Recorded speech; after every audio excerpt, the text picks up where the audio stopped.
లో ఎవరైతే వాళ్ళ గేమ్ షోని వాళ్ళు ప్రాపర్‌గా ఆడతారో, అదేవిధంగా పక్కనోళ్ళని కించపరచకుండా, అదేవిధంగా మనం ప్రీవియస్ చూసాం. అండ్ ఈ గేమ్ షోలో అందరూ ఒకటే విధంగా మనం సపోర్ట్ చేసాం. అదేవిధంగా వాళ్ళు కూడా ఒకలాగుండి ఆడితే బాగుంటుంది.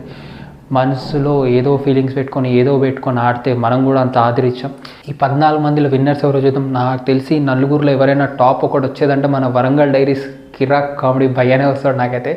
అదేవిధంగా మనం మిగతా వాళ్ళని చూసుకుంటే కనుక వీళ్ళలో ఎవరైనా రావచ్చు, చెప్పలేం. మన ఓటింగ్స్ బేస్ మీదనే ఉంది. అదేవిధంగా వైల్డ్ కార్డ్ ఎంట్రీస్ కూడా ఎవరు వస్తారో చూద్దాం. ఆల్మోస్ట్ మనకి కుమారి ఆంటీ వస్తున్నట్టు ఒక ఇన్ఫర్మేషన్ అయితే ఉంది. అది 100% పక్కా. ఎందుకంటే మొన్ననే నేను కుమారి ఆంటీని కలిసి అడగడం జరిగింది.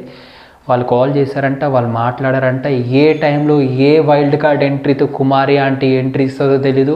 కుమారి ఆంటీ కానీ బిగ్ బాస్లో ఎంట్రీ అయ్యారా 14 మందికి పండగే భయ్య. మొత్తం కుమారి ఆంటీ